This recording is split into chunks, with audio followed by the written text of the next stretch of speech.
Everyone looks to the past as the golden times, a place to return to in their dreams. But while the rest of the world looks to the corporations for guidance, the real warriors fight for the soul of the planet. Pilots who believe the way to redemption is forward, down a path of pain and sacrifice.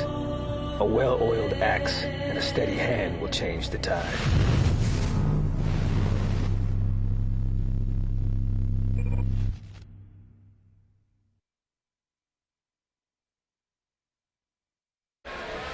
How's it going, everyone? Welcome back to WCG's New York Comic Con coverage. My name's Alex Mendes. Thank you so much for joining us once again, and I'm really excited about what we have here today as once again my friend Kang Lee, good to see you again, good to see you. From Adhesive Games is here talking about HAWKEN. Now, let's talk about the art of HAWKEN real quick.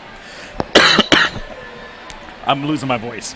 Last day, man. It's rough. I know, it's been crazy. But so what were some of the inspirations? Just dive into that one real quick. The visual inspiration for HAWKEN for me was definitely a lot of different influence from the things, my background growing up in Vietnam in a very third world country and that sort of dense, sort of Hong Kong-esque signage and tight alleyways. This is just a dense, organic city, not like a very gridded LA city like I live in now.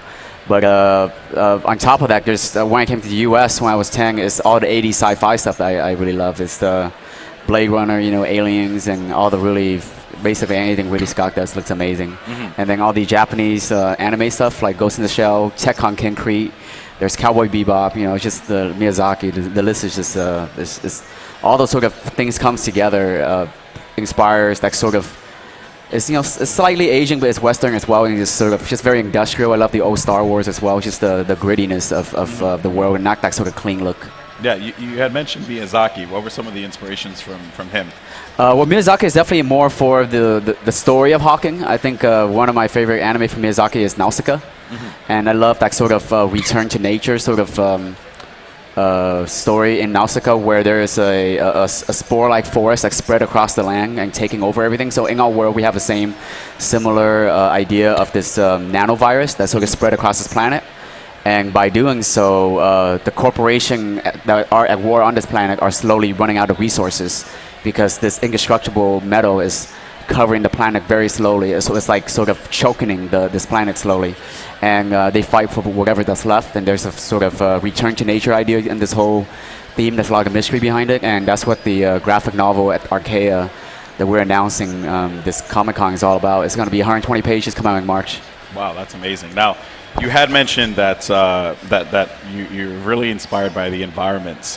What part of the design process did you have with it? Was it just the mechs? Was it the environments? When we started out, which is 4 of us, just me as a concept designer, 3D artist, Dave Nguyen, the game designer, 3D artist as well. There's Chris Lawley, the one animator, and Jonathan Cruiser. So we started out super small. So initially, we're all doing everything. Like I was making a concept artwork. As I tell you about the HAWKEN story, the name HAWKEN, right. And then from then on, after that, going through the whole building the low poly, putting the maps. I built the mechs initially myself too. So it's just such a small team. We all sort of do everything initially. But now the team has grown bigger. We're at 25 now, so it's become a bit more specialized. Yeah. I had less time now to actually sit there and paint and draw, but I still love the world building aspect. So I'm still in there, placing props, placing the light, making sure everything, the atmosphere, because I think. My background is a concept artist, so I noticed a lot of projects I worked on, it doesn't really translate well to the final product. The concept artist might look really interesting in a certain way, but the final product looks very different. And I think it takes the concept artist to be all the way going through with it, to be the 3D artist themselves, to make I think the world feels very cohesive and capturing the original vision. Wow, well that sounds awesome, and I also understand that you. That's my favorite part too, just making cool world. That's in making cool worlds, you actually helped create the maps. Right. Now, in creating the maps, what were some of your, I guess you could say, your inspirations? What games did you look at for the assistance in map design? Did you look at some of the bigger games like first-person shooters? We said that was a big inspiration to you. Do you look at games like Battlefield or something like that? Or was that more or less just like, I'm going to make some cool-looking maps and just see how it goes from there? It's partly both. I started out making cool-looking maps, and then we, of course, it eventually ran into a problem of like, it's not balanced for both teams and things like that. So that's when Dave steps in. and sort of fix it. And he'll probably hate me for it because it's a lot of work to fix my shit. So it's definitely. But now we're going more through the more process, going from white box, to me then putting the arc stuff on top. And that's the process. And I think making a multiplayer game is very different than single player game. It's not very linear. You always have to think about line of sight, cover, making sure it's balanced for both team. Making sure you're never safe against any sort of wall corner. You never find a safe spot. So that's some of the challenges. And the more we have these testing our recent alpha, the more we find people going to these weird ass places way on top of the building somewhere we never planned them to be, which is really cool, and we see that, we gotta think about whether to actually leave it there, maybe leaving it at a sort of like an advanced area, because it does take a long time to get up there. Our jetpacks are not that light. You can't just boost all the way up. You waste a lot of time just getting up there. So making the decision whether to actually keep it there, allow the player to sort of exploit that, or it's just taking it out, making sure they don't have too much of an advantage. Well, that's awesome to hear. Now, we do have some artwork that you had shared with us, and here, take a look at the first one. We're going to talk about the mechs here real quick. We had, we dabbled a little bit with the with like the way that the mechs were designed. What is the overall, I guess you could say, inspiration here? So it's that sort of organic, very insect-like design, a lot of round surfaces. It's very inspired by a Japanese artist named Kao Yokoyama. He has a line of robots and sci-fi props that he does called Mashkin and Krieger, and he takes apart toy kicks, like hobby kicks of tanks and airplanes, and he cut them up, he glued them together, put in clays and everything over them. So it's a very interesting organic process, and I like that. I like designs that are sort of unplanned. Not really like a blueprint and then it goes to build. I like things that are very organic, and it's just like the way how our cities are put together. It's very organic. It feels like there's layers. I think New York has that. That's why I like going to New York. It's just seeing like sort of layer.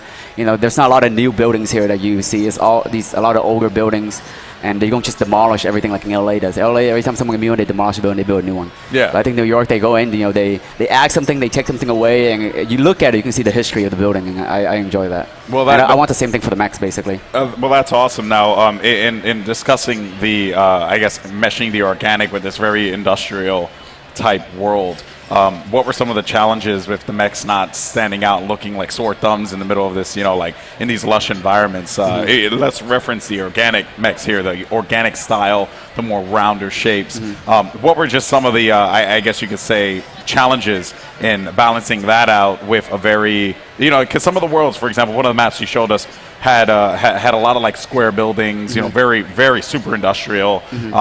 What were just some of the challenges making sure that things didn't look, ridiculous in this super serious world? So if you look at the environment, it looks very serious and post-apocalyptic, but if you look carefully at the signs, some of the signage, you will see that it's very cartoony, it has a Hello Kitty feel to it.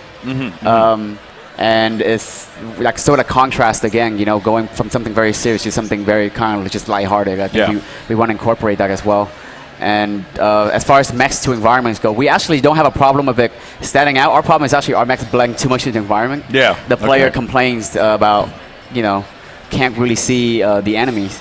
And that's how it is in real life, I guess. When you see tanks are hitting behind buildings. But then I think when you play an esport type of experience, you really want to have a clear, blue versus red team like Halo. So what we do now, we actually outline the mech in the red line as soon as they sort of come in a certain distance, and we put a red box around them to separate them from the background, because we definitely don't want to make blue mechs, red mechs. It's just too goofy. We want to keep that grounded realism. Still want to keep the overall uniqueness of every mech. But have that alertness. Have that alertness. Making sure the player can recognize whether the enemy is next to them, so we don't create too much of a camping type of gameplay. Of course. And if we could just pull up the clip that we just had right here. Wow, a very nice shot here. Now, you can clearly see... That's actually a very, very old screenshot, actually. This is, it's one of that mech there, actually, I actually model, and I textured that one myself on that one, and we don't use it anymore because it looks not good anymore, actually. Because I spent, I think, like a week on that mech, and now we spent like a month. And we're going through the whole high polygon to low polygon, and very, much more methodical than the way, like the sort of hacky process we had before. And the buildings there, it's actually a desert shot, so it's It's a desert scene, and it's reusing a lot of the same asset from the other city. Okay. We didn't have a lot of time, but recently now we have a lot more artists, so we're adding, incorporating even more unique environments to the whole thing. Very cool. Now, I'm taking a look here, and it just gets me thinking. When you start with the design, right? Because like I went to school for graphic design, but by the way, I'm not a very good graphic designer. In fact, I suck when it comes to anything in regards to designing. Wasted degree, by the way. But the thing is, though, is that when I started, I would sit there, I think about something like, okay, what am I going to design? What am I going to do? What do you think? Like, what is like the first thing that you start with when you're going to be designing a brand new mech for this game? I think, or I should say, in the beginning versus now, what were some of the differences? Okay. So now I actually don't design as many mechs anymore. Okay. We have another concept artist called John Park. He's super amazing. And if you're in the concept art world, John Park is the mech designer guy. I mean, he's the top. And but for me, whenever I start to design something, the first thing I think about is not really anything specific, but sort of like a tone and a feel. Like, does it look kind of friendly? It looks scary? It looks goofy? Just an overall emotion, like what you want the audience to sort of feel when they look at this thing. When you look at a Porsche, it feels different than looking at like, I don't know, like a Ferrari or like whatever it is thing. I think design starts from feeling and emotion, and then from then on, use like, so what sort of shape people will connect with that emotion. Like if I want to make something very scary, the easiest thing to go for is adding spike. That's why a lot of video game you see fucking spikes on armors everywhere, or a dark color. So you pick your emotion, and then you pick your shape language. Okay. And shape language, interesting word, because I never really heard that term used before there. Yeah. So shape language is what you're referencing with like spikes or Yeah. rugged edges. Which Which like would like imply car. different Even things. like, if you look at cars, like the lights are like the eyeball. Okay. And and the grills are the mouth. So you can really design a car. The car sort of emotion by just designing how the headlights and the grill look of a car, and that will really change. Like if you're targeting a woman's market, or kids or a teenager or an adult, then you want the eyes and the grill to look a certain way. Aggressive, friendly, whatever it is. Yeah. You could tell with the design of certain vehicles out there that like they definitely started with something like how should I say? They had like a plan, like when you mentioned a Porsche I think or those are the Lamborghini. good design. Not every car design out there. Some car design, I'm just gonna draw a cool shape. Because you'll see some old cars like hatchbacks and stuff like that, and you're like, they totally didn't think about that one. But then you look at a Ferrari, you look at even some of the like more the bug, the Beetle, and things like that. Yeah, exactly. The bug is a perfect example of something where like they thought, all right, we're gonna try and change it and make it feel like a person. Because a lot of people, ironically enough, associate the bug with Bumblebee from Transformers. Which I think is pretty ironic because it's a mech and we're talking about mechs here. So when you're in that whole process, then I mean, obviously you said you don't do the mechs anymore, but I still do a little bit here and there when I have time. Not so much, But like that's the idea that you're trying to convey when you look at these So when mechs. I talk, let's say to John Park, I would If it was something specific enough, I would convey that sort of idea. Yeah. But he's so good now. We just do it. He's a legend. He's like amazing. just do whatever you want. It looks good anyway. Well, that's awesome. I mean, it's good to know that you guys at Adhesive have such a cohesive and adhesive. Oh yeah, that was a good one. But you guys have such a tight knit team where you can just pass this work along. Even though this is your baby, you could sit back and say, I know it's. I think if you hire the right people and that you trust, it makes your job so much easier, because nobody really want to get micromanaged anyway. Yeah, they all want to be creative, and as long as you tell them the overall vision and the sort of emotion, they can be creative within that path. Like they would know not to go hot pink or whatever, or not to go too spiky, or too Transformer or too Gundam, whatever. The shape language is already there, so it's established. And that's a good question to follow up with now.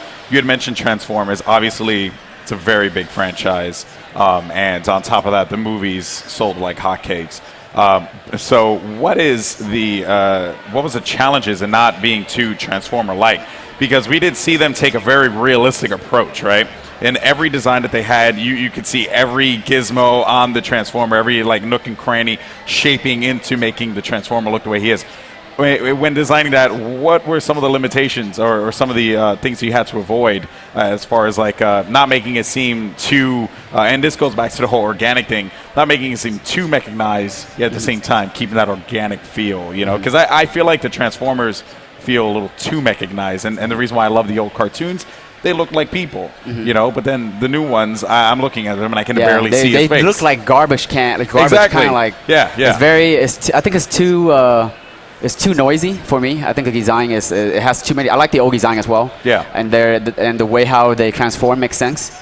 I think the new Transformer, I think a lot of the animation is actually bullshit. I think it's just, you know, whatever. No, the new one or the old one? The new one. The new one. Yeah, I think they're just random shape and they're just. Admittedly enough, though, if you look at it, the old Transformers were not the most correct in the transformations. You're like, but definitely so the how toys, did the legs get there? Yeah. The toys were definitely. Have you had those? Yeah, of course. The toys, they actually work out. They thought because they had to. You know, it's a physical object. But for us, I think we didn't have that problem just because it's a very different language. Yeah. I think Transformer is going for the sort of modern motorbike look. I think actually a lot of the photos they use in the concept art are taken straight from like modern motorbike. You know? Yeah.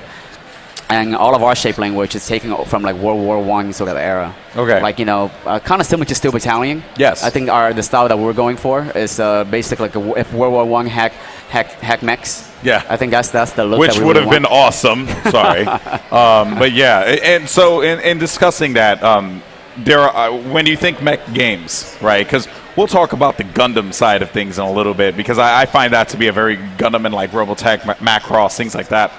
When in designing the mechs, the inspirations obviously drew from games like Mech Warrior, Chrome Hounds, Steel Battalion.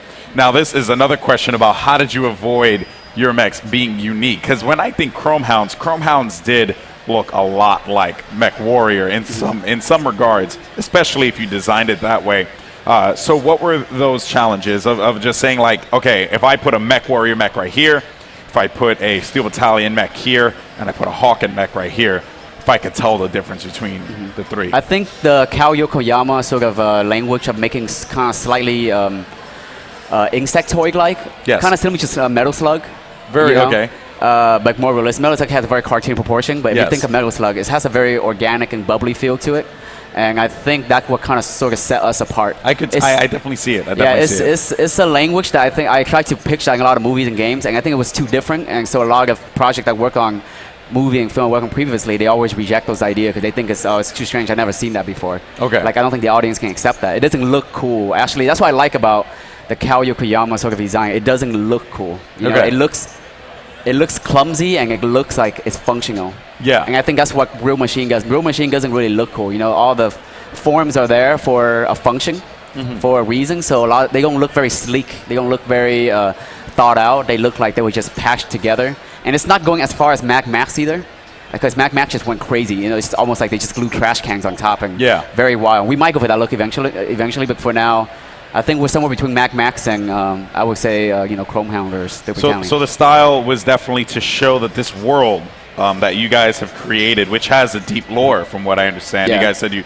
created a Bible pretty much 250 pages. So. 200, how much? 250 pages now. Wait, that's awesome. I got to read it sometime. Because I'm like in the middle of Game of Thrones. I don't think I've read the whole thing either. So I'm in the middle of Game of Thrones. I'll gladly put that one away to read this one. And we do have another picture here, which is pretty cool. That's a mech doing side dash. Okay. So that sort of movement is very inspired by the games like Virtua On.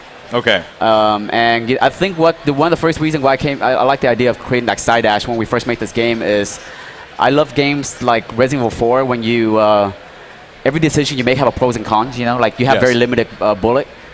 I like it way more than all the new 5 or 6 because when you have limited bullets and you have to choose whether you run up to the zombie and kick him. Yeah. And you might get hurt in the process or waste a bullet. So every decision you do in this game has a lot of pros and cons. Okay, and the side dash is the same. It gives you a very quick side dash movement, but it kind of slots you in slowly. Yeah. And then it wastes your fuel, so you can't really do other type of maneuver.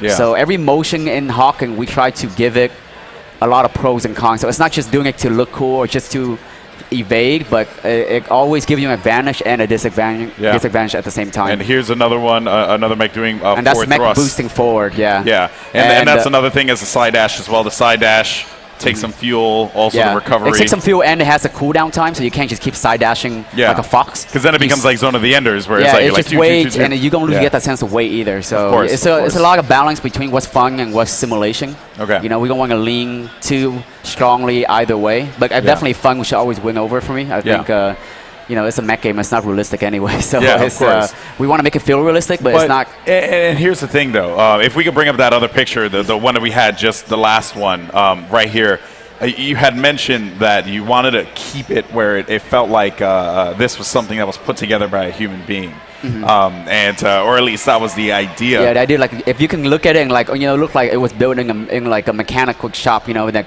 he finds random pieces of junk on the battlefield and put that mech together, and that's the way how we want our mechs to feel like.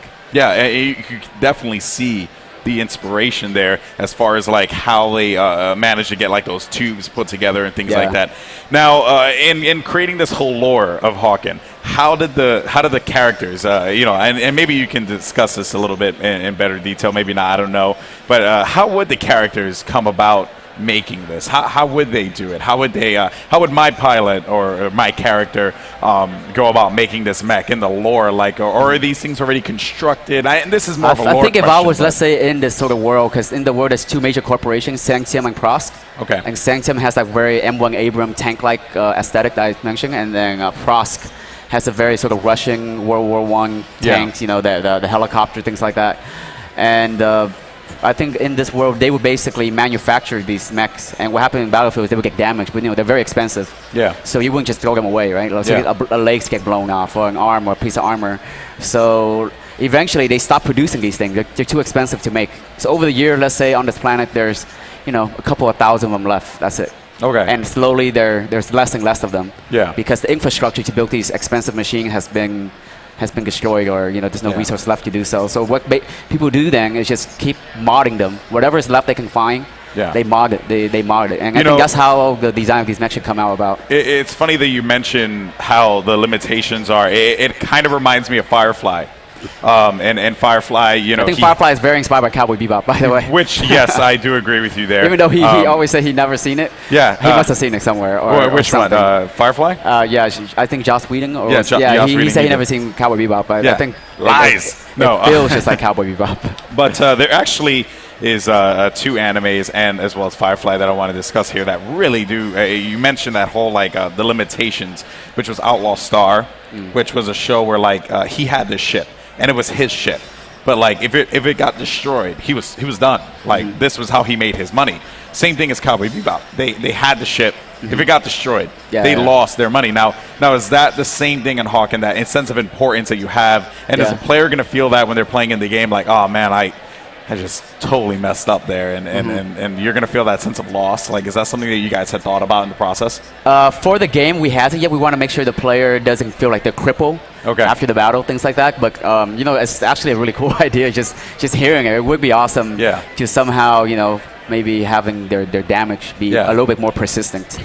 I'm giving you ideas, by the way. I'm an ideas man, baby. I just throw it down. What do you know? No, I'm kidding. Yeah, the world of HAWKEN. I mean, I really wanted to make it feel lived in. That's what I like about the old Star Wars. With the Millennium Falcon, we see how much of a piece of shit that thing is. It's horrible. It's horrible. It could never drive. It could never go into war. It's like that piece of shit car that you just love. And I really like that aspect of the old Star Wars, and we're trying to keep it in the same sense of this world where everything feels used, and it feels like it has a history and a character. Yeah. And now in regards to gameplay itself.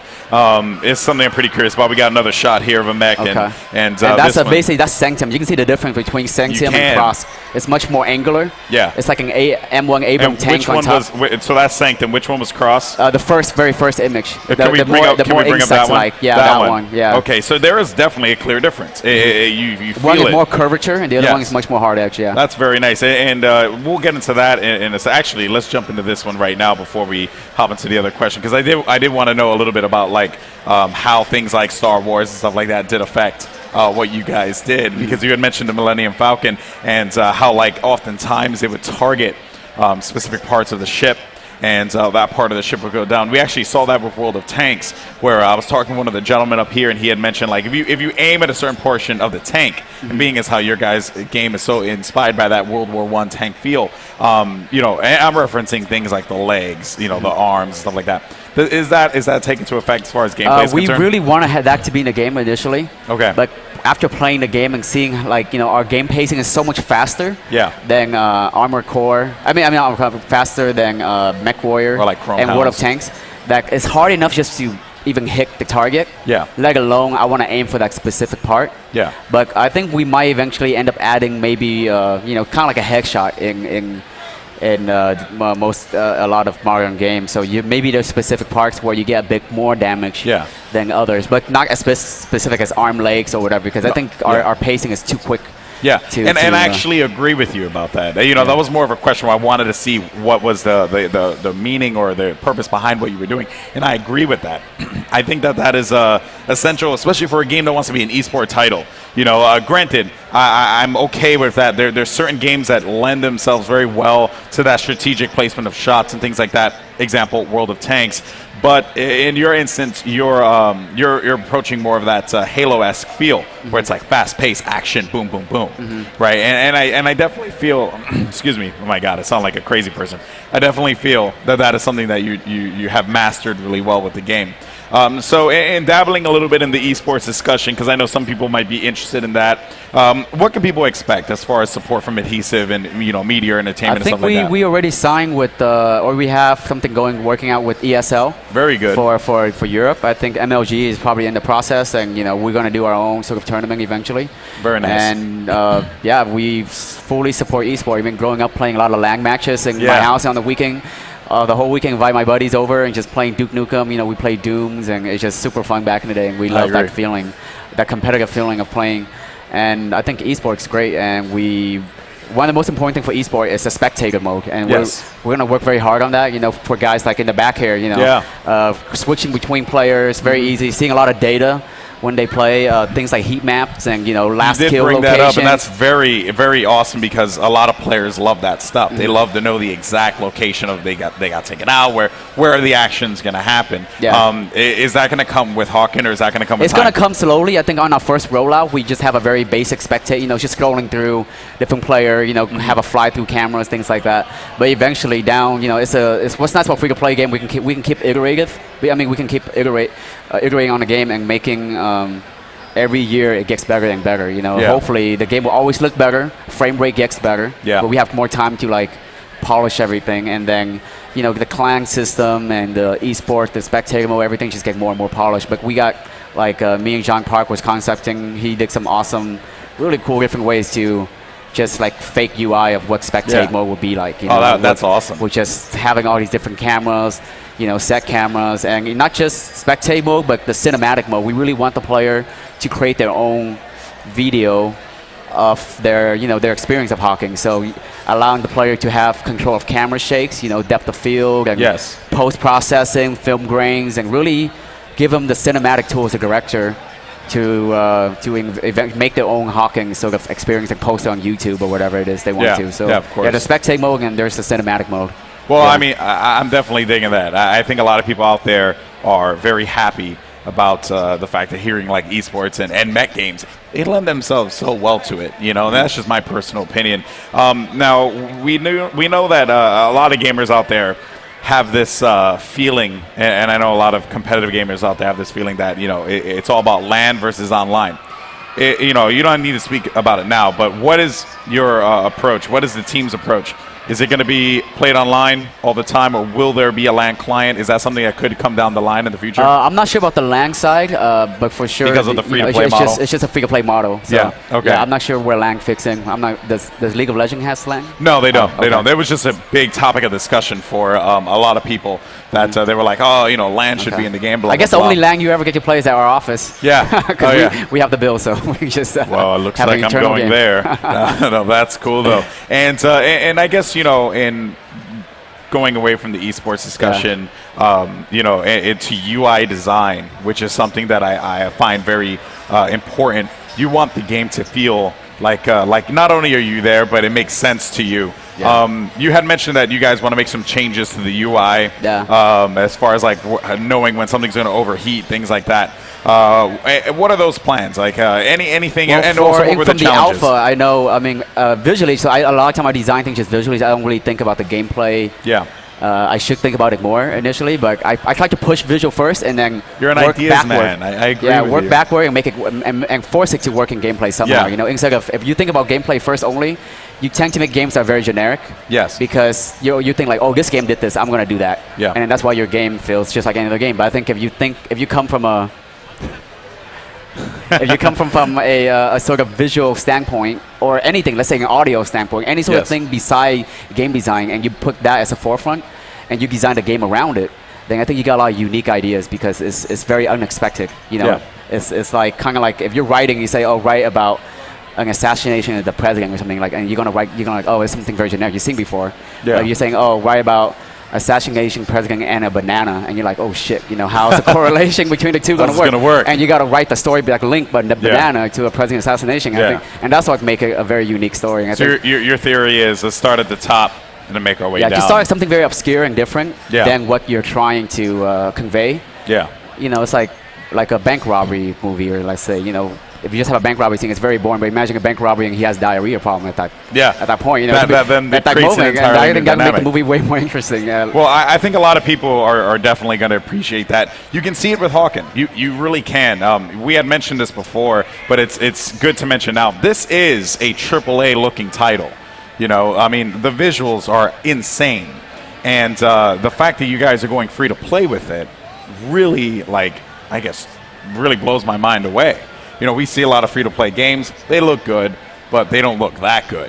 And I guess like that did start with that whole. Let's think about how we're going to make this game look, and then we'll think about everything else on the line. It's look and play at the same time, but I definitely don't just. We're not design heavy. Okay. You know, we're basically sort of what we call that, almost like emotionally heavy more. Yeah. So the emotion of the game comes first. Yes. And then the game design, everything conveying works that around. Feeling. That feeling. Capturing that feeling comes first, and then the game design have to work around that feeling. Yeah. I think that's the most important aspect to it. It's a very interesting way of designing. I know that Hideo Kojima oftentimes does that himself, where he thinks about the feeling, the emotion, and then from there everything else comes in. And to be honest with you, you guys have definitely masterfully created a mech game that is unique in its own regard, which I think is very important in a marketplace where we see too much of the same thing. You know, and I mean, because before we close out here, I think that's what's great about the sort of atmosphere of the industry. Exactly. Is that, you know, with all the iPhone, you know, with all the Steam platform, it really allows small indie team to just do something that they think is cool. Yeah. That's what we did. We didn't really expect to be a free-to-play game. You know, we just want to make something fun. Yeah. And just put it out there. And I think this sort of this current state of the industry, I think I really enjoy it. It feels like there's a lot of innovative stuff coming out. Like Journey is a great game on PS3. I'm a huge fan. It's just a beautiful game. It started with an idea. Yeah. You know what I mean? And it's definitely a game about emotion. You know, it's purely emotion almost. There's it's not even much gameplay, but you enjoy the whole experience so much. Yeah, and that's the crazy part, because that's another studio that's like Flower. You know what I mean? Journey. It was all like it was this game. It was like let's have an idea, then we go from there. Like Shadow Colossus is another game that's purely feeling. So for sure. And I feel that. I feel that with this game, and I'm super pumped about it. You have no idea. And I hope to see that you guys do more in the support area and like bringing the fans in. And I'm definitely a fan now. I mean, our forum is like blowing up now after the alpha. We have a private forum for the alpha, and there's just so many great ideas on there. And so we actually take some idea into account and actually going to change it. We're going to, I think somebody mentioned that they really want to have the special ability of mech to feel more special, I guess. Yes. And we're doing that. We follow exactly that idea, and there's just a lot of good ideas out there. And I think that's the importance of indie teams. We have so many of these big corporations, big companies making these games, and you know, you go on their forums, you make suggestions, and it's like, oh, thank you so much for your suggestion. It'll be put into consideration.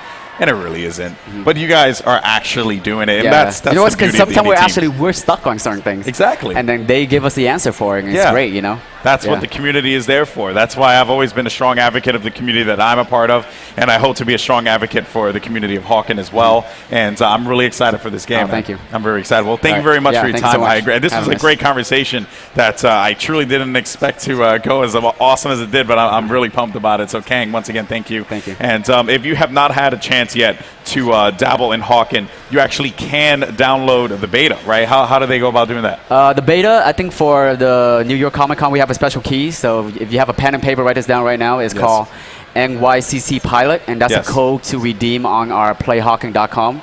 To enlist and just redeem that code, NYCC Pilot, all lowercase, one word. Yeah, so there you go. Once again, just to repeat it, go to www.playhawken.com right now and put NYCC Pilot, all one word, all lowercase, and you can get into the HAWKEN closed beta, which I'm going to do that. I mean, actually, let me not lie, I already did. So I'm really excited. And once again, Kang, thank you so much for your time. And best of luck to you guys at Adhesive as well as Meteor Entertainment. So with that said, though, guys, we have a lot more coverage coming up here. Next up, we're going to have World of Warplanes. That's going to be amazing. And we're going to have a live demonstration, which I believe is something that not many people have seen. So I'm pretty pumped about that. And hopefully you stick around and join us. Tweet the stream, all that good stuff. My name's Alex Goldenboy Mendes, joined by Kang Lee, one of the visionary creators and a big inspiration to, I'm pretty sure, a lot of people from Adhesive Games. You're an awesome dude, man. Thank you so much for your time. Don't go anywhere. We'll be right back here from New York Comic Con.